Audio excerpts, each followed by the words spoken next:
തൃശൂരിൽ കോവിഡ് ബാധിച്ച് വയോധികൻ മരിച്ചു. പട്ടിപ്പറമ്പ് കിണറ്റിൻകര തെക്കിലത്ത് ശങ്കരനാരായണനാണ് മരിച്ചത്. ഒറ്റപ്പാലത്ത് സ്വകാര്യ ആശുപത്രിയിൽ ചികിത്സയിലിരിക്കെയാണ് മരണം. പൊതുദർശനം ഒഴിവാക്കിയാണ് സംസ്കാരം നടത്തിയത്. അതേസമയം രാജ്യത്തെ കോവിഡ് കേസുകൾ 6000 കടന്നു.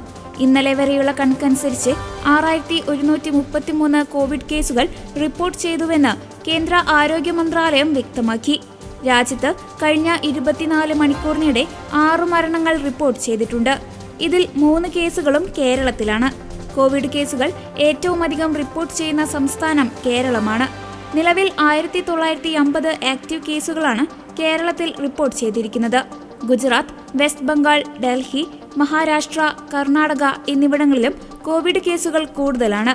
പനി, മൂക്കടപ്പ്, തൊണ്ടവേദന, തലവേദന, പേശിവേദന, ക്ഷീണം, വയറ്റിൽ അസ്വസ്ഥത, വിശപ്പില്ലായ്മ എന്നിവയാണ് രോഗലക്ഷണങ്ങൾ. അതിനാൽ രോഗലക്ഷണങ്ങൾ കണ്ടാൽ സ്വയം ചികിത്സയ്ക്ക് മുതിരാതെ വൈദ്യോപദേശം തേടണമെന്ന് അധികൃതർ അറിയിച്ചിട്ടുണ്ട്.